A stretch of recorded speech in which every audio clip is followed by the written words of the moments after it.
बिस्मिल्लाहिर्रहमानिर्रहीम। हज़रत आयशा सिद्दीक़ा रज़ी अल्लाह ताला अन्हा फरमाती हैं कि नबी करीम सल्लल्लाहु अलैहि वसल्लम एक मरतबा दौलत कदा पर तशरीफ़ लाए तो मैंने चेहरा अनवर पर एक ख़ास असर देखकर महसूस किया कि कोई अहम बात पेश आई है। हज़ूर पाक सल्लल्लाहु अलैहि वसल्लम ने किसी से कुछ बातचीत नहीं फरमाई और वज़ू फरमाकर मस्जिद में तशरीफ़ ले गए। मैं हुजरे की दीवार से लग कर खड़ी हो गई कि क्या इरशाद फरमाते हैं।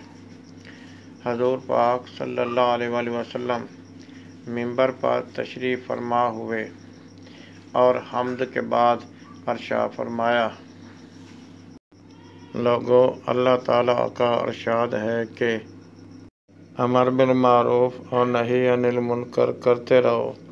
मुबादा वो वक़्त आ जाए कि तुम दुआ मांगो और कबूल ना हो, तुम सवाल करो और सवाल पूरा ना किया जाए, तुम अपने दुश्मनों के खिलाफ मुझसे मदद मांगो और मैं मदद ना करूं।